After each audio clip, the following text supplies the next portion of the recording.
It is a joy to be with you all and my dear co-religionist, Maya Wade Harper.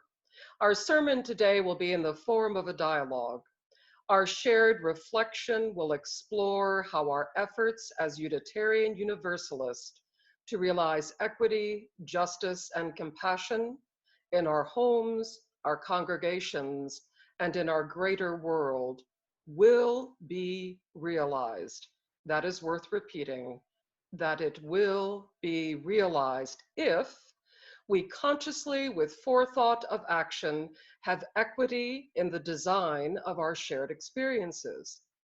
Equity in design necessitates that we purposefully demonstrate an awareness of the need to deinstitutionalize white supremacy. You may be wondering why equity in design is pertinent in these extraordinary times where our lives have felt like the Earth's axis has tilted.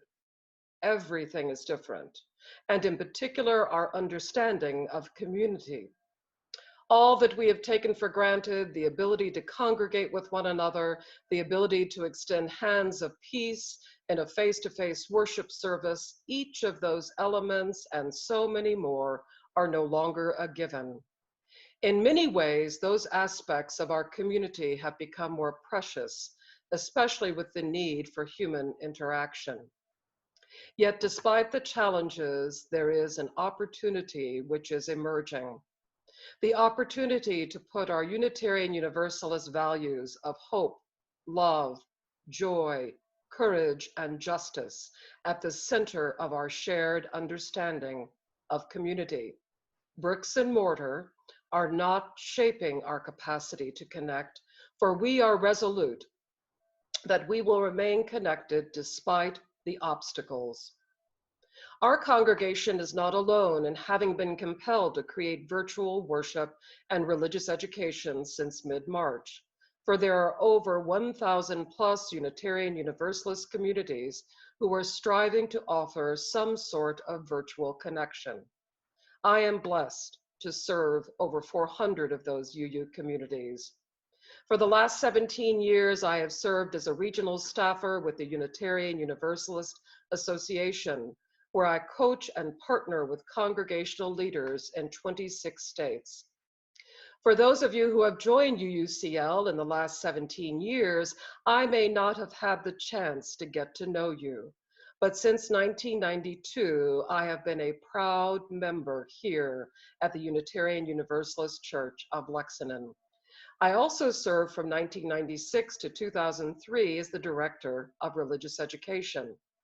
My roots here are deep. My affection for this community also runs deep, for this is where I fell in love with Unitarian Universalism. This is where I discovered that intentional, progressive, liberal religion is alive and well in Central Kentucky.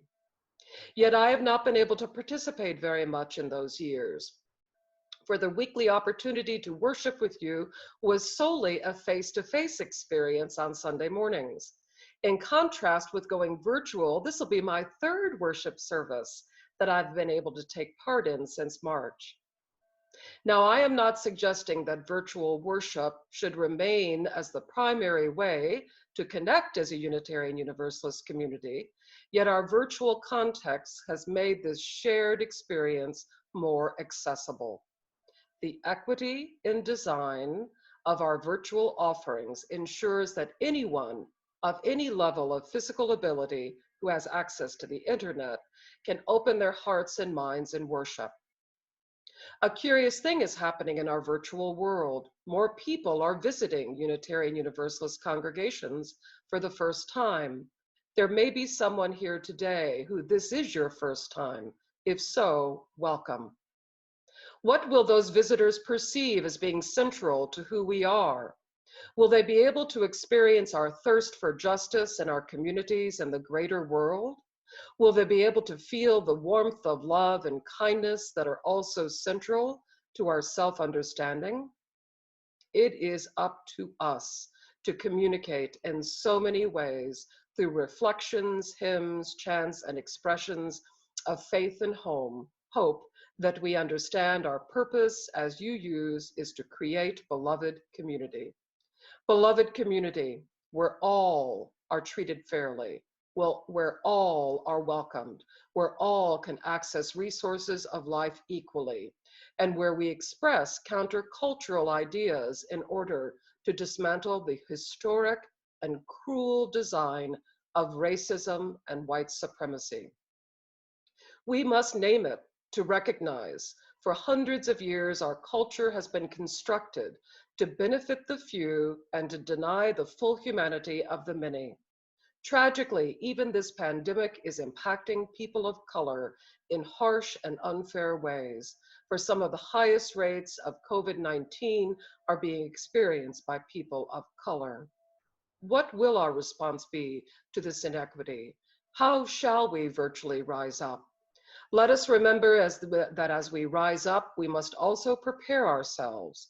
We prepare ourselves by sharing our stories, by intentionally striving for consciousness raising, by building community partnerships, and taking time to reflect on our efforts.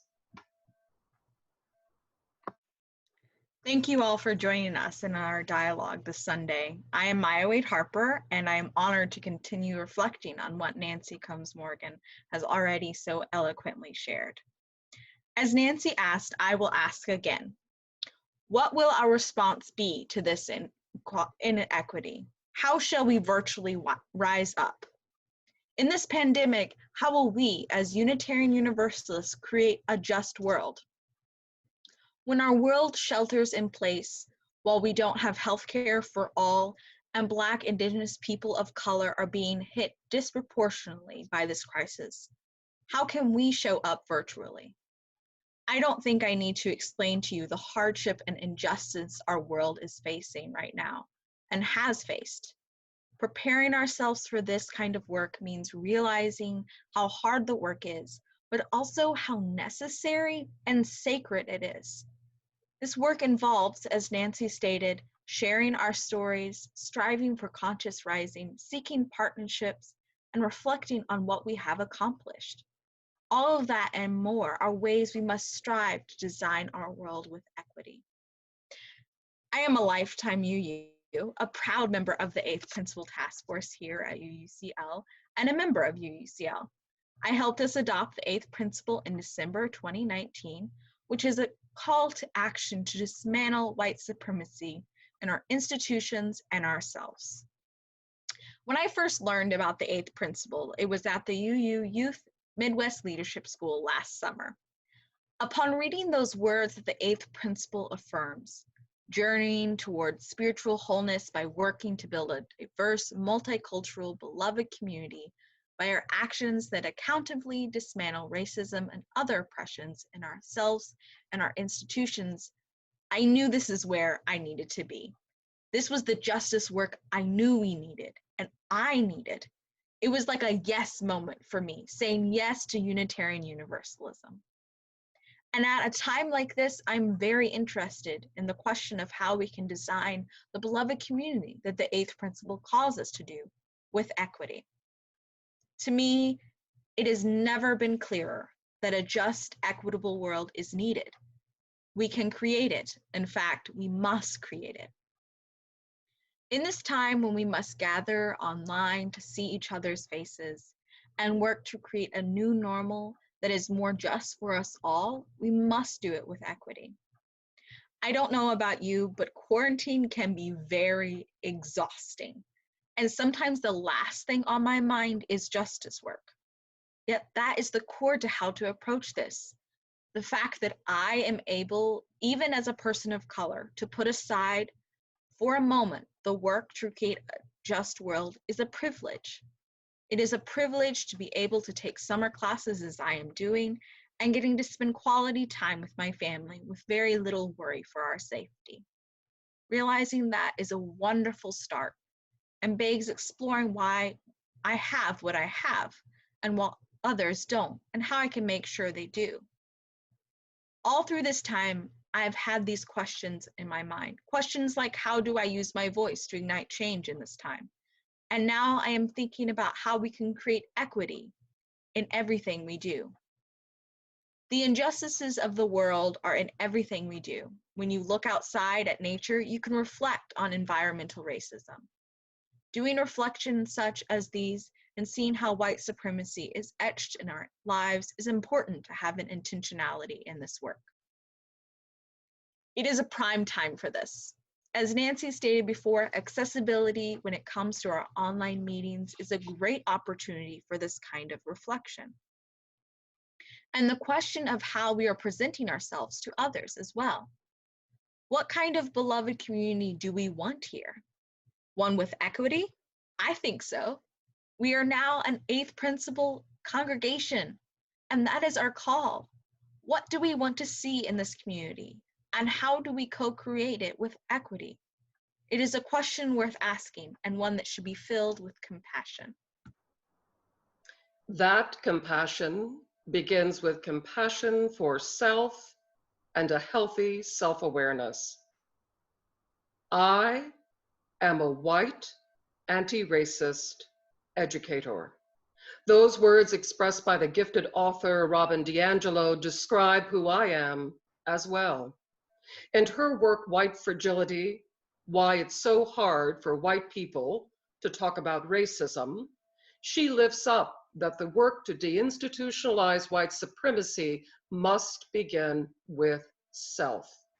Then we must take part in communities that make that work central. Robin DiAngelo wrote the foreword to another work that I have been immersing myself in, and I would recommend to other white allies, by Layla F. Saad. And it is called Me and White Supremacy: Combat Racism, Change the World, and Become a Good Ancestor. Saad compiled this piece to be a self-guided workbook of reflection and anti-racist consciousness raising. A profound message from her work is the charge to be a good ancestor. One reason that I shared in the Story for All Ages about dear Abby Marlatt was thinking about her truly as a good ancestor who exemplified what I would hope to achieve as a good ancestor to my family, to this dear community, and to the greater world. I must name that there is a spirit-heavy, open-endedness to all of the questions around anti-racist culture change, many of which we are considering today in this worship service. I implore you, do not get stuck in the mire of despair, for there is emerging greater truths and a new galvanization of efforts, much to do with how we design our experiences. Also, beyond that quicksand of despair, there is also renewal and clarity, clarity that we must be resolute in addressing inequities in our culture. When we stop naming racism that is so predominant in our world, we have then fallen into complacency.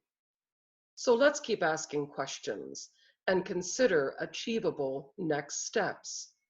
Remember that what Maya and I are proposing is specific, and it is within our control, which is to have forethought about equity and design in literal, achievable ways. So here are a couple of examples. I serve in the Mid-America region of the Unitarian Universalist Association, of which this congregation is a member. And over a year ago, we were organizing a regional assembly with intersectionality as the theme. The topic came from the work by Dr. Kimberly Crenshaw on how race, socioeconomic status, gender identity, and so much more intersect to create compounded oppression, especially for African American women. Our intention was good, yet we did not think through that our design of the event was inherently not equitable. We were presenting many speakers who were studying the topic, as opposed to reaching out first to leaders of color to share their first-person singular narratives of experiences of intersectionality. By focusing more on the study of the topic, we had objectified those whose lives are harmfully impacted by this racist reality. Thankfully, we were in relationship with leaders of Black Lives UU, Blue, who shared their insights with us that we were going to be doing harm. Our design should have started by putting voices of color at the center instead of at the margins. In contrast, for this year's Regional Assembly, we asked Taquina Boston, the UUA's Special Advisor to the President for Inclusion, Equity, and Change, to present at our Regional Assembly on deinstitutionalizing white supremacy culture change work at the UUA, bringing her perspective as an African-American UU leader in contrast to the prior year. Her voice was at the center. It was not at the margins. So let's get closer to home for another example. When Abby Marlatt was active in anti-racism efforts here in Central Kentucky, she shared with me that she spent time in building community-based relationships first with leaders of color before presuming that she knew what was needed to dismantle Jim Crow laws. As part of a network of civil rights activists, which as part of their design was to speak first to those most affected, then the white allies were not acting solely out of their sense of justice seeking. They were responding. They were responding to the real needs being expressed by those most vulnerable and directly hurt by systemic racism. The equity design in this model requires relationship over time, relationship with community partners that are not based on getting out of that relationship what we as white allies hope for, which requires prior education, constancy, and deep listening, showing up and then debriefing our efforts. The education part is essential. And for further information on equity and design, I went to the work of Antoinette Carroll, the creator of Creative Reaction Lab. She expresses that our systems of oppression, inequality, and equity have been designed, which means that they can be redesigned. There's good news there. They can be redesigned. Carroll's work is particularly focused on building a movement of redesigners for justice. Her work is not just on broad concepts, but also empowering young people of color to actually be designers, graphic designers, art designers, you name it, but designers and much more. Here is a possible example of how this work could apply to our context at UUCL. Say, for instance, we are planning a racial justice initiative, and we have lined up speakers and musicians and creative artists, all with the intent to celebrate racial diversity and to recommit ourselves to deinstitutionalizing white supremacy. The planning group, for example, might be largely made up of white older congregants. And what if that planning group instead invited young people of color to be in that initial design phase? By placing the voices of those young people of color at the center of the planning, those people might express or suggest, for example, that instead of having the event solely on our beautiful grounds here out at the edge of Lexington, to actually have a part of the event down on Cheapside next to the old courthouse, which historically had been one of the largest slave markets in the South before the Civil War. There could be an opportunity for education about the painful history of racism in Lexington, and would also be at the heart of the town and be more welcoming to all. The design would reveal forethought of equity and action. So here's another possible example in equity and design, harnessing all the wonderful work of our amazing leaders at UUCL who were directly involved with the Cardinal Valley Community Center, who over time have shared their talents with young people in Cardinal Valley in tutoring and helping with English as a second language. I imagine that community center is closed right now, but all of those neighborhoods around that center still have families trying to homeschool their children. What if there were virtual tutoring sessions offered. And there may be, I don't know, but wouldn't it be wonderful if they are happening? And even better, what if UUCL found a way to have a community hotspot providing Wi-Fi to households in that vicinity? It's just an idea, but an idea that starts from what I'm hearing is needed in underserved communities. Access to the internet is a very real issue in this time of COVID-19. There's much good work happening here at UUCL from the beloved conversation efforts and the Eighth Principle Task Force. So let us galvanize our intention to not let this pandemic stall those good efforts. We can keep dreaming, we can keep educating ourselves, as well as virtually helping those communities which are most directly affected by the pandemic. Let us remember that whatever power or privilege that is within our scope of influence, let us remember to use that power for good as we seek to effect positive change. Let us not presume that we have a comprehensive understanding of the many layers of racism. We must have more than good intention. We must be in partnership with those most directly impacted. As I reflect on this creating we are talking about, the examples we have given of creating equity, and the questions worth asking, I am reminded that we're not alone in this work. Other congregations have the eighth principle and are exploring what it means to be truly a beloved community. We have a commission on institutional change that is working to give us guidelines to how to approach this work. The Eighth Principle Task Force here at UUCL is working to provide more education, and we've had our first reflection meeting this last month. And our Partners for Racial Justice group is also doing important work in our community. As Nancy mentioned, there are many ways we are and can be designing our community with equity. As I stated before, creating this equitable world must be constantly on our minds. I was recently listening to something and someone said that being welcoming is a way of being. I cannot agree with that more. We should always be seeing the world in an equitable way. Even with all of our accomplishments, this work is hard, and sometimes it's hard for me to see any hope in our work. With the murder of the Black woman Breonna Taylor, an EMT in Louisville, Kentucky, heavy on my heart, and the housing and employment crisis frustrating me, I can find that motivation to continue this work, but sometimes all it does is overwhelm me and make me scared for the future. Something that has helped me and find that hope or faith, whatever you wish to call it, is to imagine what I want to see in the world, what I want to see in an equitable world. It gives me a space to begin to see what to do next, but also gives me a direction and hope and courage to move forward.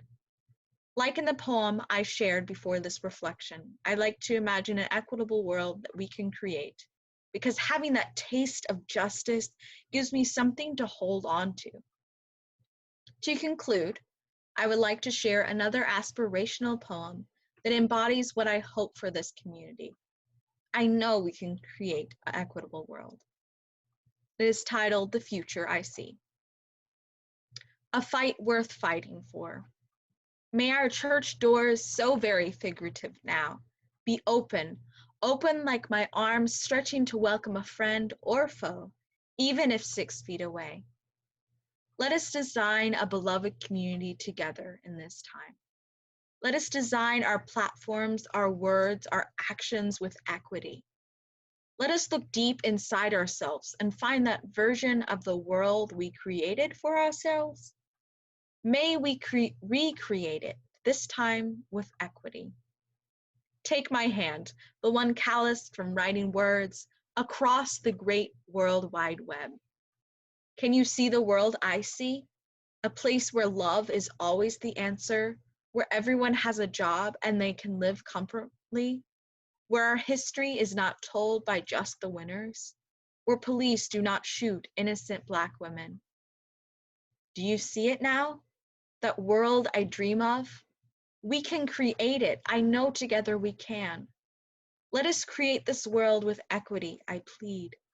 With equity, let us design, co-create, enrich everything, Coat everything with equity so that we can all breathe.